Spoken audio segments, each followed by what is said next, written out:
الرجيم من همزه ونفخه ونفسه بسم الله الرحمن الرحيم رب اشرح لي صدري ويسر لي أمري واحلل عقدة من لساني يفقه قولي سبحانك لا علم لنا إلا ما علمتنا إنك أنت العليم الحكيم اللهم ما جعلته سهلا وأنت تجعل الحزن إذا شئت سهلا.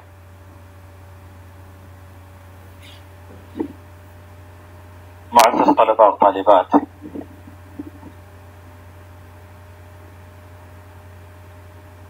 ایک لمبی مدت کے بعد آپ تمام کا پھر سے عقیدے کی اس کلاس میں استقبال کرتا ہوں اور اس دعا کے ساتھ آج کی اس کلاس کا آغاز کرتے ہیں کہ اللہ رب العالمین ہم سب کے لیے دینی علم کو سیکھنا، سمجھنا، عمل کرنا اور دوسروں تک پہنچانا آسان فرما دے. اور چونکہ عقیدے کی کلاس ہے تو دعا ہے کہ اللہ رب العالمین ہمارے عقیدوں کی اصلاح فرما.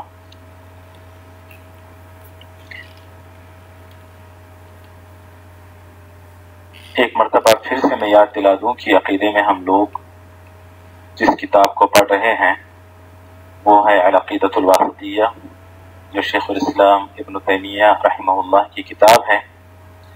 انہوں نے اپنی کتاب کو اس طرح شروع کیا کہ الحمدللہ الذی ارسل رسولہ بالہدی ودین الحق لیظہرہ علی الدین کلہ وکفى باللہ شہیدا واشہد ان لا الہ الا اللہ وحدہ لا شریک لہ اقرارا بہ وتوحیدا وأشهد أن محمدا عبده ورسوله صلى الله عليه وعلى آله وسلم تسليما مزيدا. أما بعد فهذا اعتقاد الفرقة الناجية المنصورة إلى قيام الساعة أهل السنة والجماعة، وهو الإيمان بالله وملائكته وكتبه ورسله والبعث بعد الموت والإيمان بالقدر خيره وشره. تمام تعریفیں اس اللہ کے لیے ہیں جس نے بھیجا اپنے رسول کو ہدایت اور دین حق کے ساتھ تاکہ وہ غالب کر دے اس کو یعنی دین حق کو تمام ادیان پر، اور اللہ کافی ہے گواہ کے طور پر. اور میں گواہی دیتا ہوں کہ نہیں ہے کوئی سچا معبود سوائے اللہ کے، وہ اکیلا ہے، اس کا کوئی شریک نہیں. اس بات کا اقرار کرتے ہوئے اور پورے اخلاص کے ساتھ، اور اس بات کی گواہی دیتا ہوں کہ محمد صلی اللہ علیہ وسلم اس کے بندے اور اس کے رسول ہیں. اللہ کی رحمت ہو آپ پر اور آپ کے آل پر اور بہت زیادہ سلامتی ہو. حمد و صلاح کے بعد یہ عقیدہ ہے نجات پانے والے، کامیاب ہونے والے گروہ کا قیامت تک اہل سنت والجماعت، یعنی اس طرح بھی ترجمہ کر سکتے ہیں کہ یہ عقیدہ ہے نجات پانے والے، کامیاب ہونے والے گروہ یعنی اہل سنت والجماعت کا قیامت تک. کیا عقیدہ ہے؟ وهو الإيمان بالله وملائكته وكتبه ورسله والبعث بعد الموت والإيمان بالقدر خيره وشره. عقیدہ یہ ہے کہ ایمان لانا اللہ پر اور اس کے فرشتوں پر اور اس کی کتابوں پر اور اس کے رسولوں پر اور موت کے بعد دوبارہ اٹھائے جانے پر، اور ایمان لانا تقدیر پر، اس کے اچھے اور برے ہونے پر.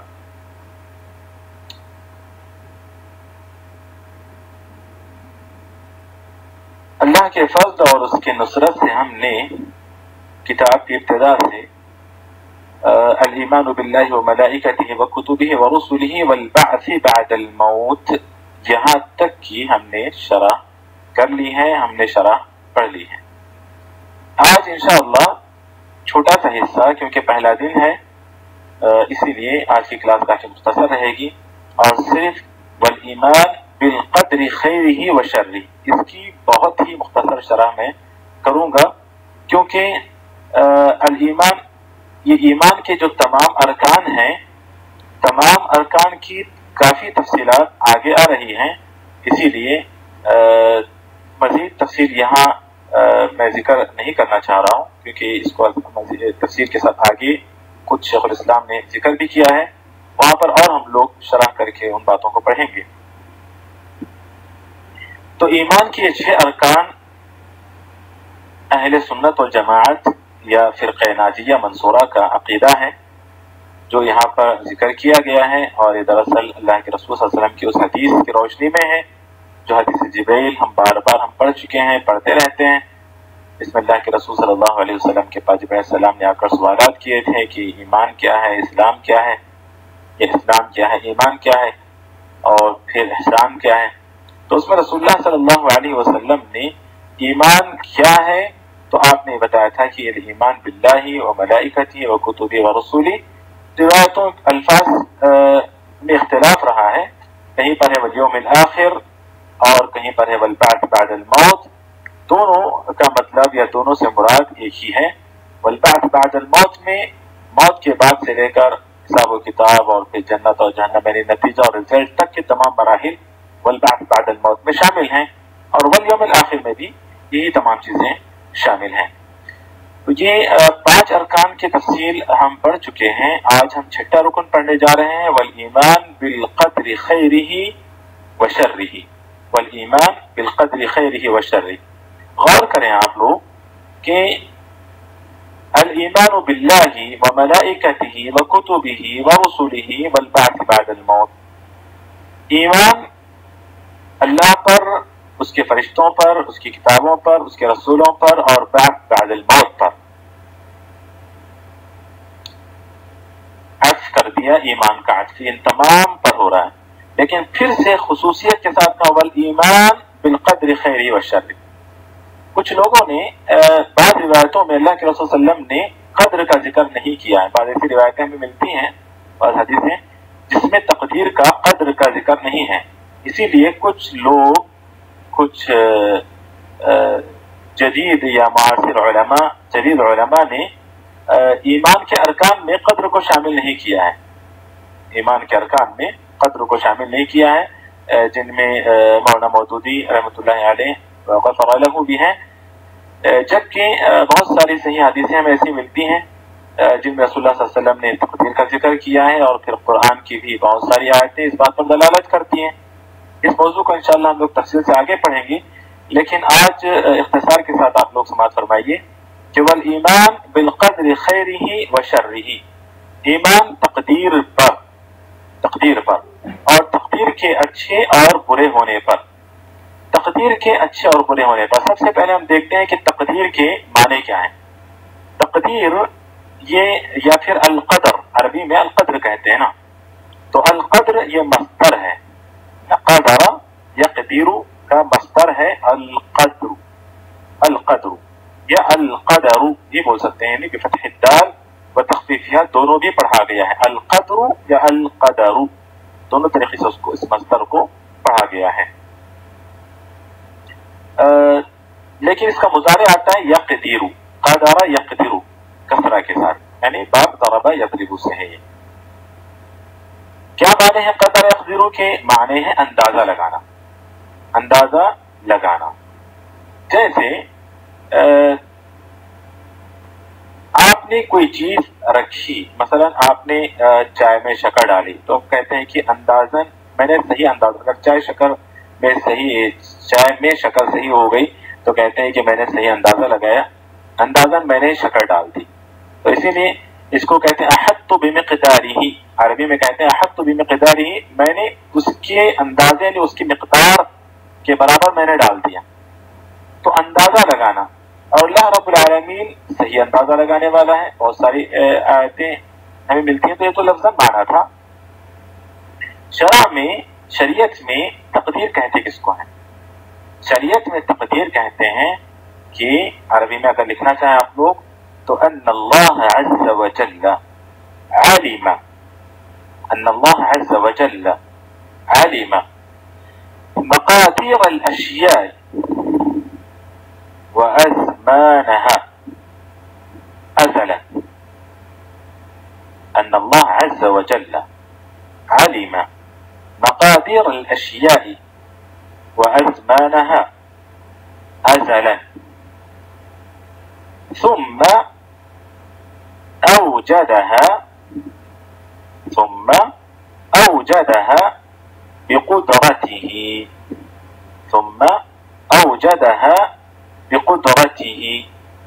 ومشيئته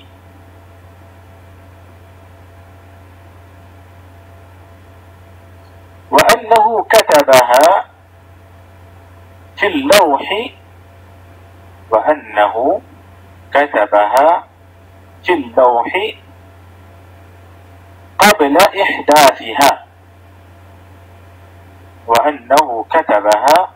في اللوح قبل إحداثها ترجمہ سنیے گا کہ شریعت میں تقدیر کہتے ہیں کہ اللہ تعالیٰ نے ان اللہ عز وجل علم مقادیر الاشیاء، ہر چیز کی تقدیر کا علم اللہ کے پاس ہے. اللہ نے جان لیا ہر چیز کی تقدیر کو، ہر چیز کے اندازے کو اللہ نے جان لیا، مطلب اللہ کے پاس اس کا علم ہے. وَأَزْمَانَهَا صرف تقدیر کا نہیں بلکہ وقت کا بھی، ہر چیز کے وقت کا بھی اللہ کے پاس علم ہے، ازل سے یعنی شروع ہی سے. ثم اوجدها بقدرته، علم کے بعد پہلے اللہ نے جان لیا، یعنی ہر چیز پہلے سے اللہ کے علم ہے، ہر چیز کا اندازہ، ہر چیز کا وقت اللہ کے علم میں ہے. پھر اس کے بعد اللہ رب العالمین نے اس کو ایجاد کیا، یعنی تخلیق، اس کو پیدا کیا اپنی قدرت سے اور اپنی مشیت سے. اپنی قدرت و مشیت سے اللہ نے اس کو وجود میں لایا، اپنے علم کے حساب سے. آپ اضافہ کرنا چاہے کر سکتے ہیں کہ علی وفق ما علمہ منہا، یعنی اپنے علم کے مطابق اللہ تعالیٰ نے اس کو وجود میں لایا، ان چیزوں کو اللہ نے وجود میں لایا. اور اللہ نے اس کو لکھ کر رکھا ہے لوح محفوظ میں، لوح میں اللہ تعالیٰ اس کو لکھ کر رکھا ہے وجود میں آنے سے پہلے. قبل احداثها، اس کے وجود میں آنے سے پہلے، واقع ہونے سے پہلے، اس کے حدوث سے پہلے اللہ نے اس کو محفوظ میں لکھ کر رکھا ہے.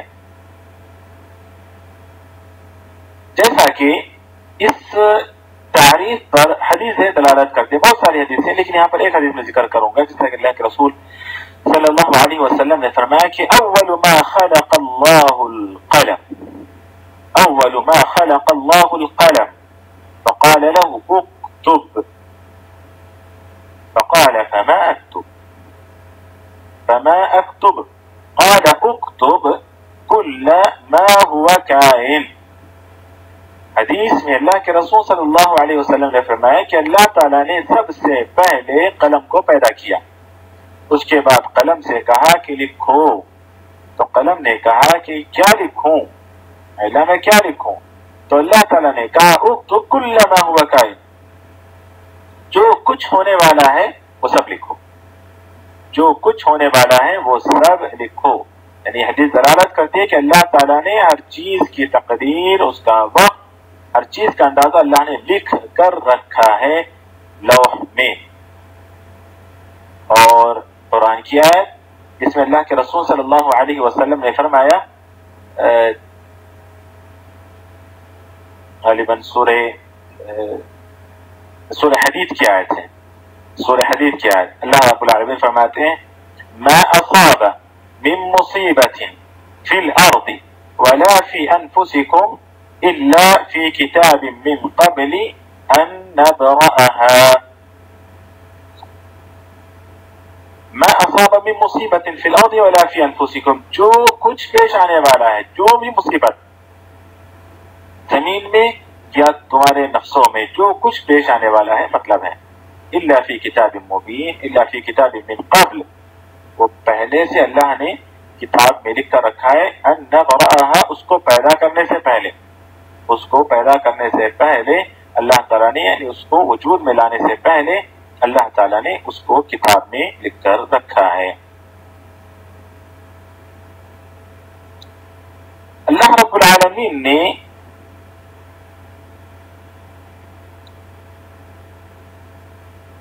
ہر چیز کا اندازہ، جیسا کہ ابھی پتا چلا کہ ہر چیز کی تقدیر اور ہر چیز کا وقت اللہ کے علم میں ہے، اور اس کے بعد اپنے علم کے حساب سے اللہ تعالیٰ اس کو وجود میں لاتے ہیں اور ہر چیز لکھی ہوئی ہے۔ تو اسی لیے علماء کہتے ہیں کہ تقدیر کے 3 مراتب ہیں، علم، کتابت اور تخلیق۔ علم، کتابت اور تخلیق، یہ ترتیب ہے کہ پہلے ہر چیز کا علم اللہ رب العالمین کے پاس ہے، اس کے بعد اللہ رب العالمین نے اس کو لکھ کر رکھا لوح میں، پھر اس کے بعد اللہ تعالیٰ اس کو پیدا کرتے ہیں، اس کو وجود میں لاتے ہیں۔ تو یہ تقدیر کے 3 مراتب علماء نے ذکر کیے ہیں۔ لیکن یہاں پر ایک اہم بات جس کی طرف میں اشارہ کرنا چاہوں گا وہ یہ کہ حدیث میں ہے کہ ایمان بالقدر خیرہ و شرہ، تقدیر عموماً ہم لوگ بھی ترجمہ کر دیتے ہیں کہ تقدیر کے اچھے اور برے ہونے پر ایمان رکھنا۔ تو کیا تقدیر اچھی ہوتی ہے؟ تو سمجھ میں آتا ہے چلو تقدیر اچھی ہوتی ہے، لیکن کیا تقدیر بری بھی ہوتی ہے؟ جو ہم لوگ کہہ دیتے ہیں کہ یہ تقدیر بری ہے، کیا اس طرح کہنا صحیح ہے؟ یہ ایک بہت ہی اہم پوائنٹ ہے، ہمیں ذرا سا توجہ دینے کی ضرورت ہے یہاں پر، کہ کیا تقدیر کی طرف شر کی نسبت کرنا یا تقدیر کو شر سے متصف کرنا ٹھیک ہے؟ جبکہ ہم سب جانتے ہیں کہ تقدیر کس کا عمل ہے، کس کا فعل ہے؟ اللہ کا فعل ہے۔ کیا اللہ رب العالمین کا فعل اللہ کے فعل کی طرف یا اللہ کی طرف شر کی نسبت یا اللہ کے اعمال کی طرف، افعال کی طرف شر کی نسبت صحیح ہے؟ بالکل بھی صحیح نہیں ہے، کیونکہ اللہ رب العالمین کے تمام کام وہ خیر ہی خیر ہیں۔ تو پھر کیسے ہم کہتے ہیں کہ تقدیر یہ بری ہے، تقدیر بری ہے؟ تو علماء نے اس سلسلے میں لکھا ہے کہ تقدیر والقدر خیرہ و شرہ، تو یہاں پر تقدیر کی طرف شر کی نسبت یا تقدیر کو شر سے متصف نہیں کیا گیا ہے، بلکہ مقدور کو شر سے متصف کیا گیا ہے۔ دوبارہ سنیں کہ شر کو تقدیر کو شر سے متصف نہیں کیا گیا، یعنی یہ نہیں کہا گیا کہ تقدیر بری ہوتی ہے، بلکہ مقدور برا ہوتا ہے، یعنی اس کی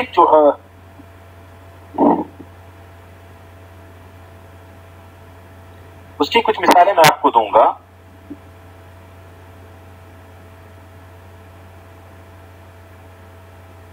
تقدیر، جیسا کہ میں نے کہا کہ اللہ رب العالمین کا ہر عمل وہ خیر ہے، ہر عمل وہ خیر ہے، اللہ رب العالمین کا ہر عمل، اسی لیے اللہ رب العالمین کے اعمال یا اللہ رب العالمین کی طرف شر کی نسبت بالکل بھی جائز نہیں ہے۔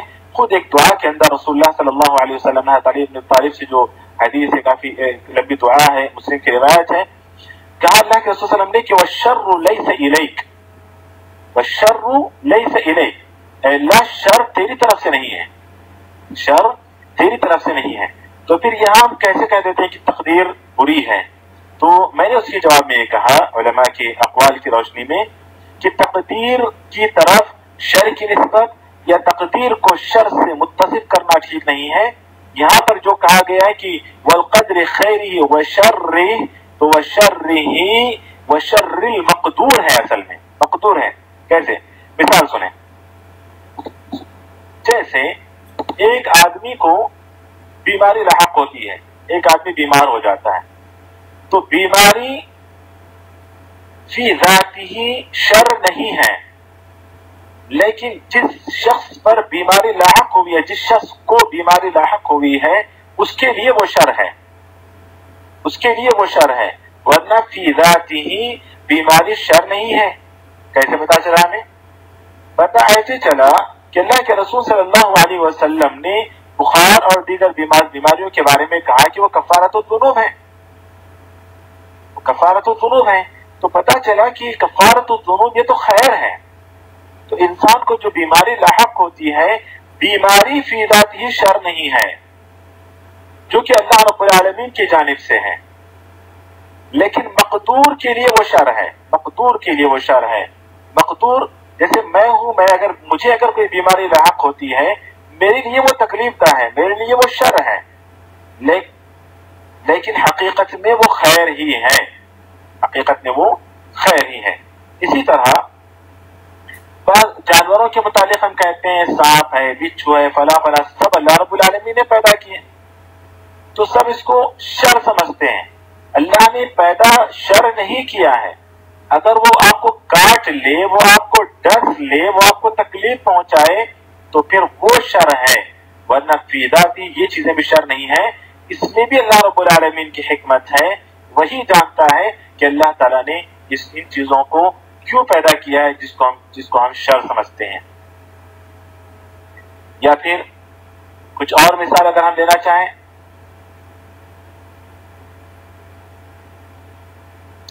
قرآن کے اندر ایک آیت ہے، سورہ روم کی آیت نمبر 41، اللہ رب العالمین فرماتے ہیں ظہر الفساد فی البر والبحر بما کسبت ایدی الناس لیذیقہم بعض الذی عملوا لعلہم یرجعون۔ ظہر الفساد فی البر والبر، بحر میں فساد پھیل گیا، فساد ظاہر ہو گیا۔ کیوں؟ لوگوں کے اعمال کی وجہ سے، لوگوں کے کرتوتوں کی وجہ سے۔ سبب لوگوں کے اعمال ہیں، لوگوں کی بدعمالیاں ہیں۔ کیوں؟ لیذیقہم بعض الذی عملوا، جو ان کی بدعمالیاں ہیں، ان بدعمالیوں میں سے کچھ کا مزہ وہ چکھیں، کچھ کا مزہ۔ اللہ اکبر! یہاں پر اللہ کے کرم، اس کے فضل کا اندازہ لگائیں آپ۔ یہ جتنے بھی فسادات، جتنے بھی مسائل، جتنے بھی پریشانیاں دنیا کے اندر، یا جو بھی مصیبتیں ہم پر آج کل آ رہی ہیں، یا جن آزمائشوں میں ہم مبتلا ہیں، یہ دراصل ہمارے اپنے اعمال، ہماری بدعمالیوں اور ہمارے کرتوتوں کا نتیجہ ہے۔ لیکن یہ نہ سمجھ جائیں کہ ہماری تمام بدعمالیوں کا نتیجہ ہے۔ نہیں، اللہ تعالیٰ اگر ہمارے تمام اعمال کا مواخذہ کرنے لگ جائے اور ہماری ہر بدعمالی پر اللہ سزا دینے لگ جائے تو اللہ اکبر، شاید ہی ہم جی پائیں یہاں پر، یا شاید ہی اس دنیا میں کوئی جی پائے۔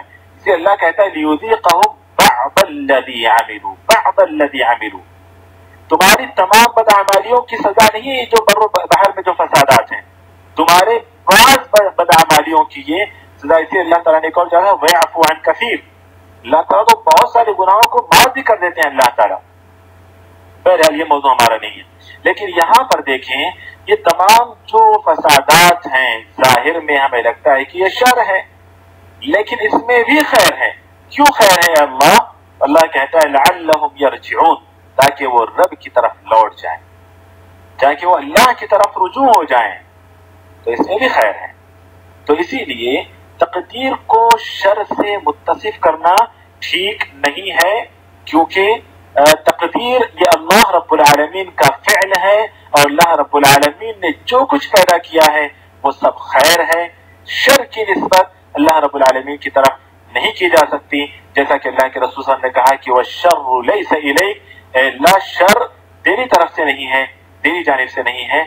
تو یہاں پر وَالْإِيمَانُ بِالْقَدْرِ خَيْرِهِ وَشَرِّهِ، تو خیر تو ہمیں سمجھ میں آ جاتا ہے، لیکن شر کے متعلق یہ وضاحت ضروری تھی جو میں نے آپ لوگوں کے سامنے کی، کہ شر کی نسبت یا شر کو تقدیر سے متصف نہیں کرنا، بلکہ مقدور سے آپ متصف کر سکتے ہیں، اور وہی صحیح ہے۔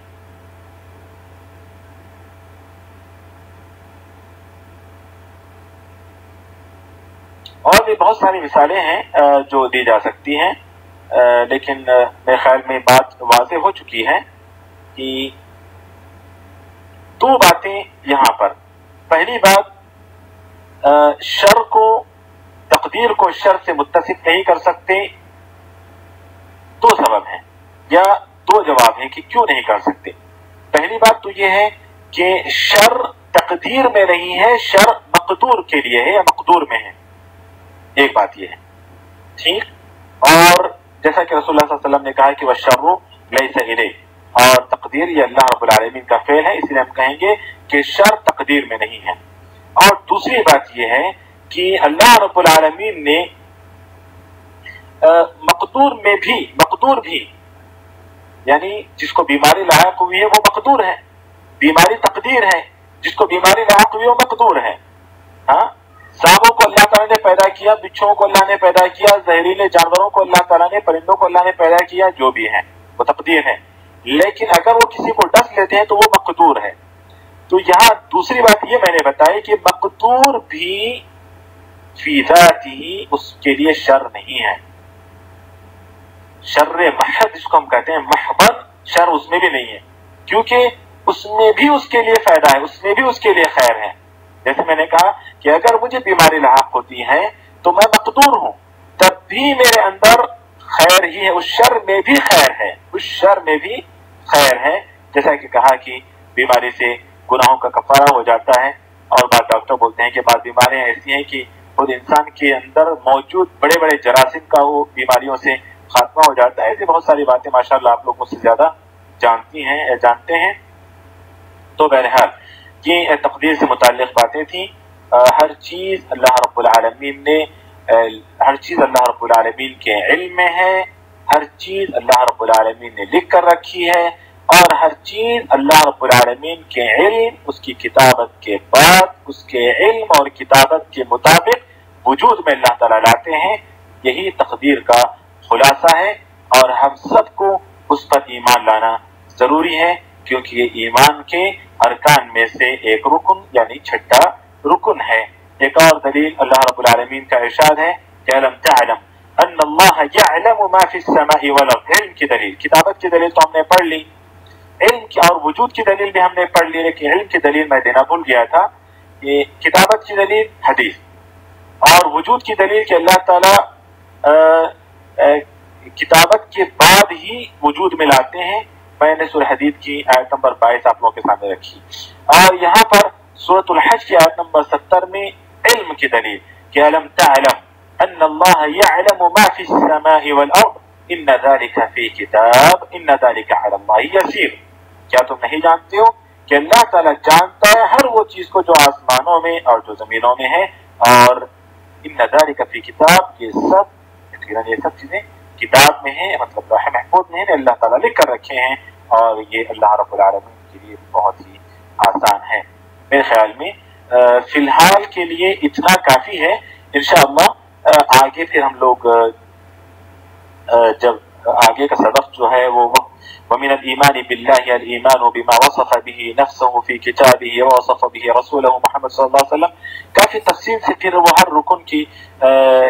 رکن کو بیان کرتے ہیں شیخ الاسلام۔ تو انشاءاللہ ہم لوگ بھی آگے مزید تفصیل پڑھیں گے، لیکن انشاءاللہ ایمان کے ارکان کا مختصر خلاصہ میں نے آپ لوگوں کے سامنے رکھ دیا ہے۔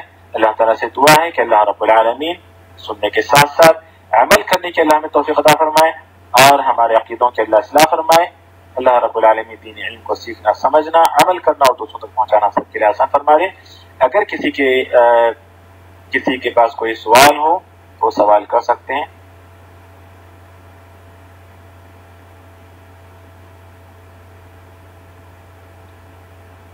اچھا، آواز نہیں آ رہی تھی کسی کو؟ جی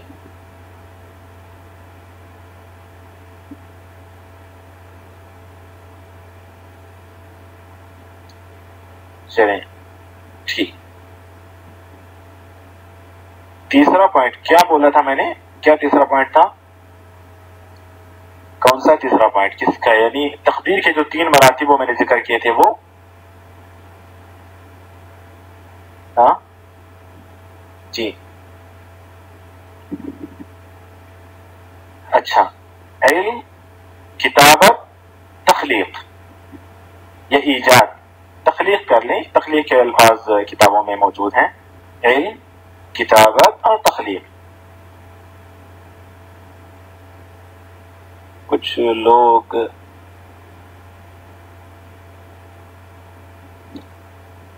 کچھ لوگ کہتے ہیں کہ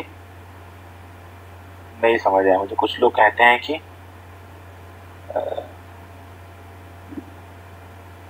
مال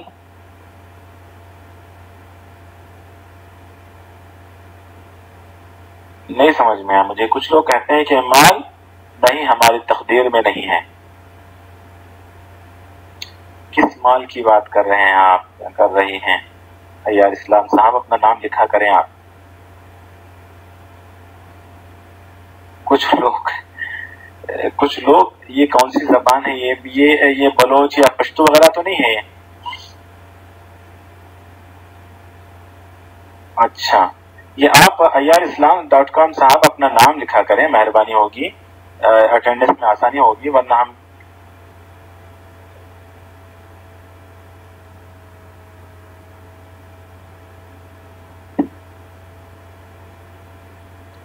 نہیں سمجھ میں. سوال مجھے ابھی بھی نہیں سمجھ میں آیا کہ کچھ لوگ کیا کہتے ہیں کہ دنیا کے مال ہماری تقدیر میں نہیں ہیں, یہ کہتے ہیں.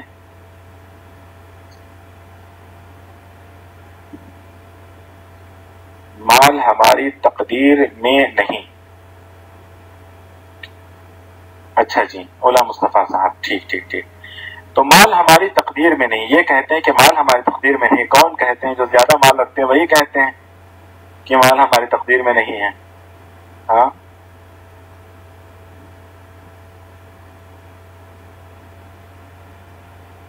پتہ نہیں, مجھے سوال نہیں سمجھ میں آیا کہ کیا ہماری تقدیر میں نہیں ہے.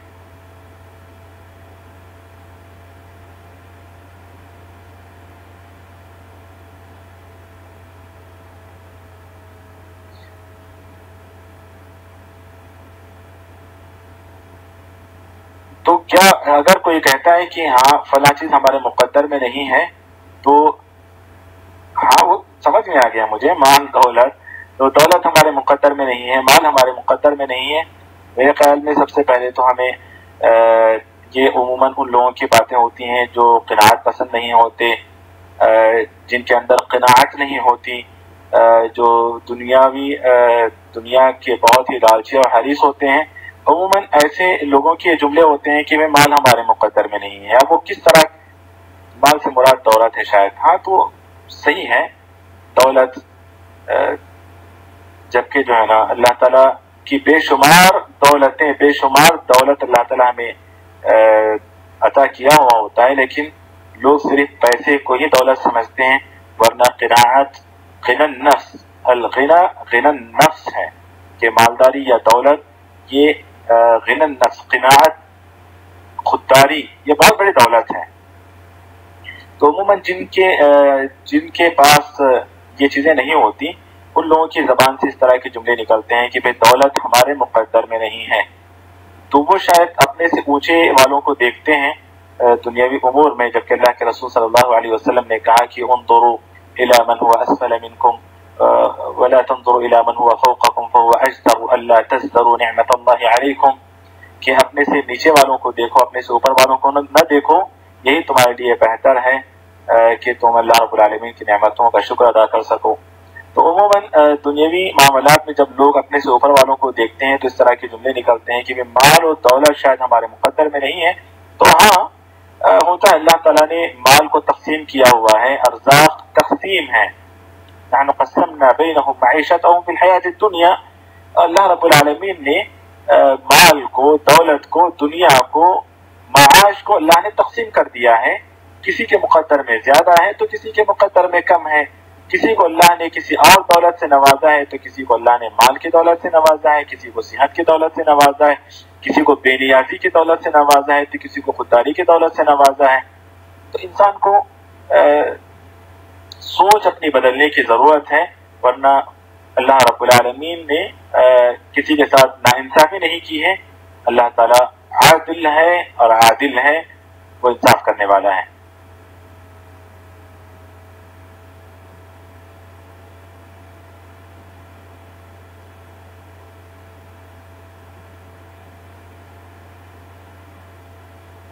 جی چلیے, قرآن بھی ایک بہت بڑی دولت ہے, اس میں کوئی شک نہیں, بلکہ ہم سب کے لیے تو اسلام خود ایک بہت ہی بڑی دولت ہے. میں اگر ذاتی طور پر میں کہوں تو یہ میں کہہ رہا تھا کہ غنى النفس عموماً لوگ مالداری کو دیکھتے ہیں، یا یہ تو بہت بڑی چیزیں ہیں، بہت بڑی سوچ ہے جو سوچتے ہیں کہ قرآن ایک بہت بڑی دولت ہے اور اسلام ایک بہت بڑی نعمت اور بہت بڑی دولت ہے. اگر یہ سوچ ہمارے اندر آ جائے تو پھر تو دنیا کی طرف شاید ہی ہم زیادہ دیکھیں گے، زیادہ ہم سوچیں گے دنیا کے بارے میں.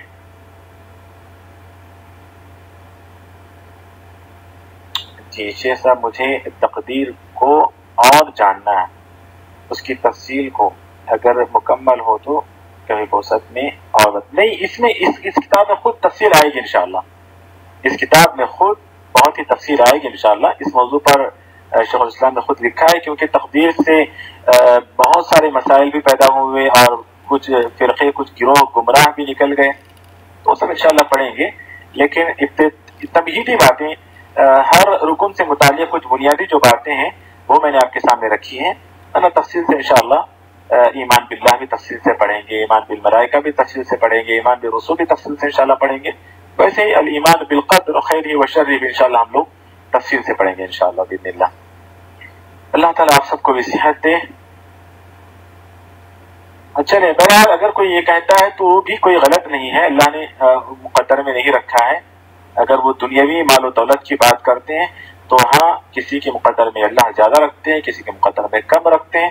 تو اگر کوئی کہتا ہے کہ اللہ نے ہمارے مقدر میں دولت نہیں رکھی ہے تو ہاں، تھوڑا سا ناشکری کا ایک لہجہ اور اسلوب اس میں نظر آ رہا ہے.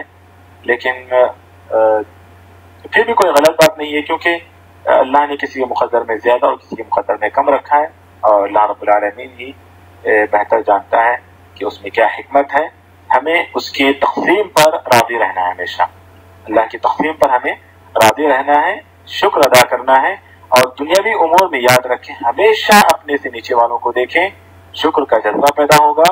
اور دینی معاملات میں ہمیشہ اپنے سے اوپر والوں کو دیکھیں، مزید نیکی کا جذبہ پیدا ہوگا. اللہ تعالیٰ ہم سب کو عمل کرنے کی توفیق عطا فرمائے. میرے خیال میں کوئی سوال نہیں ہے آپ لوگوں کے پاس.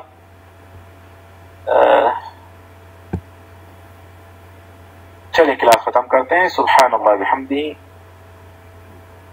سبحانک اللہم وبحمدک، اشہد ان لا الہ الا انت، استغفرک واتوب الیک.